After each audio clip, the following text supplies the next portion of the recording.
皆さん、こんにちは。三宅リハビリテーション病院言語聴覚士の橋本雅代と申します。言語聴覚士、日本全国で約3万4千人ほどいるんですけど、その7割以上が病院で働いています。なので、皆さんの中にも言語聴覚士とはあまり仕事をしたことがないという方もおそらくいらっしゃるんじゃないかなと思っています。今日はパーキンソン病患者さんの言葉の症状と飲み込みの症状、そしてその対処方法についてお話をさせていただきます。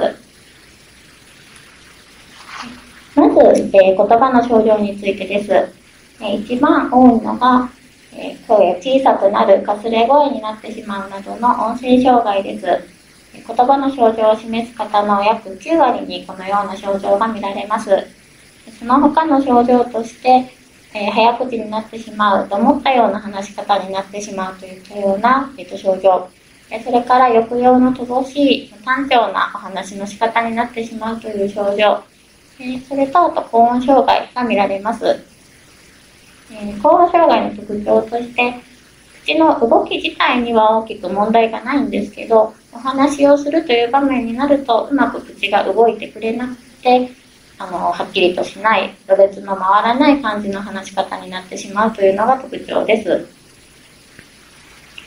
パーキンソン病患者さんのほとんどが、最初はご自身の言葉の症状について気づくことが難しいです。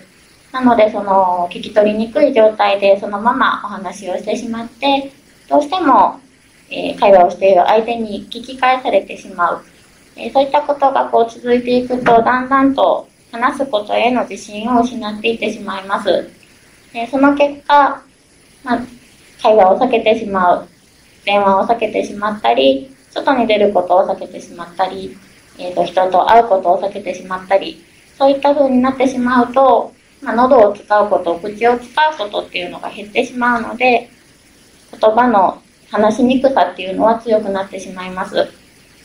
そのような悪循環を防ぐために、私たち言語聴覚士のリハビリでは、しっかり大きないい声を出す練習っていうのを、中心に行っています。ここで、当院の患者さんの声をちょっと聞いていただこうと思うんですが、パーキンソン病になってだいたい6年ほど経過している方の声です。最初に聞いていただくのが、私とその日のリハビリを始める前に会話をしている時の声です。私が今日のお昼ご飯は何でしたかとお伺いしたのに答えていただきました。その後もう一個聞いていただくんですけど、こちらはリハビリの時の声、最初の会話のだいたい10分後ぐらいの声です。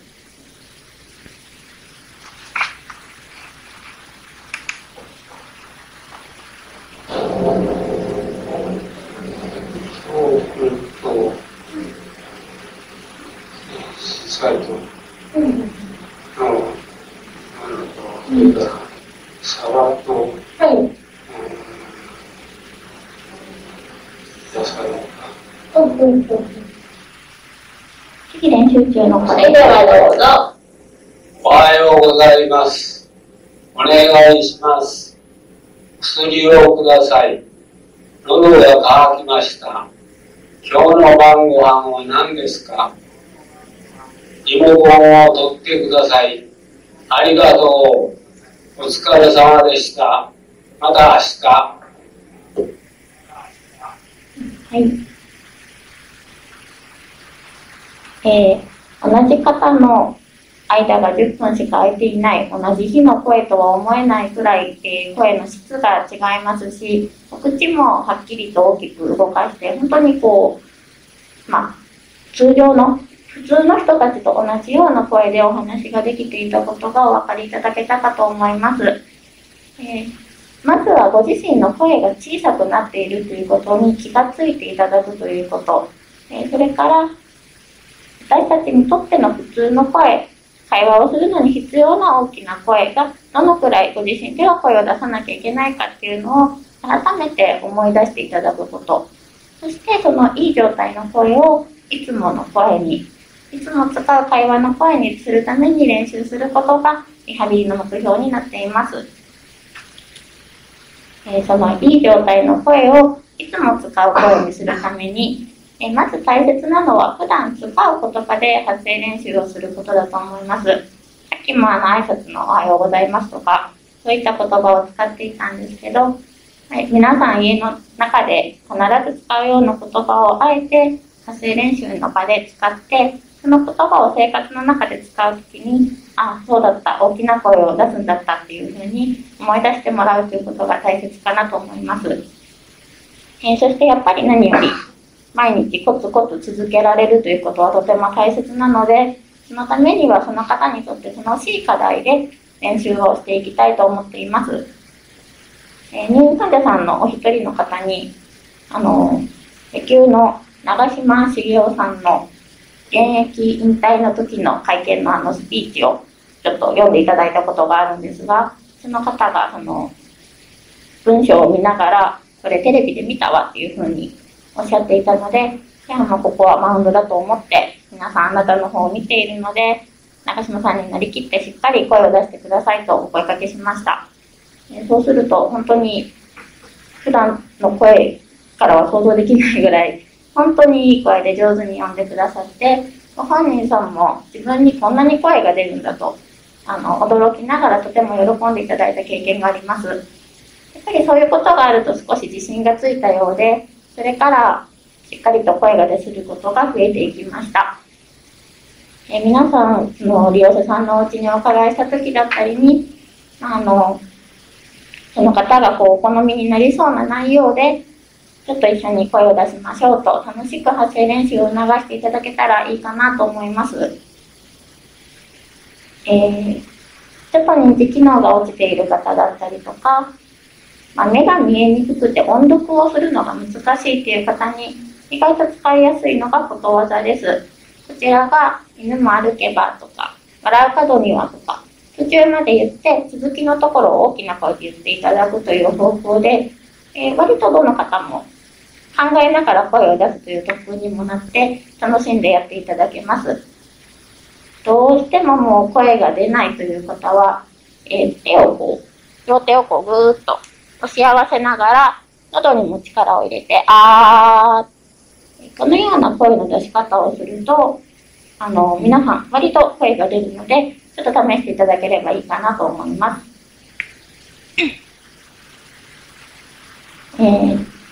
皆さんも患者さんご本人だったりご家族さんだったり、このような言葉を聞くことがあるんじゃないかなと思うんですけど、患者さんご本人さんたちがご自身の声を自覚するためには、ご家族さんではない他の誰かからのもう少し大きい声で話してくださいの一言、とても大切です。患者さんたち、普通の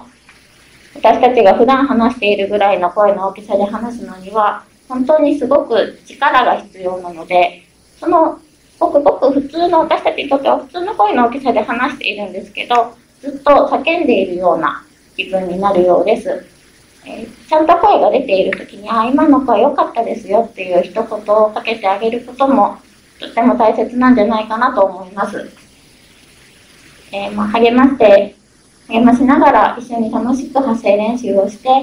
いい声が出せる場面が少しずつ増えていくといいんじゃないかなと思います。このように声を出す練習をすることすごく大切なんですけど、日常生活の中で会話に困っている方に対しては、やっぱり何かこういう道具を使ってコミュニケーションを補うこととても大切です。まず筆談なんですけど、ちょっと写真が分かりにくいかもしれないんですが、字が小さくなってしまう方には、ちょっと大きめの方眼の紙を用意して、そこに書いていただくと字の大きさの手がかりがあるので、字が小さくならずに、読みやすい字が書き続けやすいと思います。ここにあるコミュニケーションノートだったり文字盤で言いたいことを指さしてもらうという方法も有効です。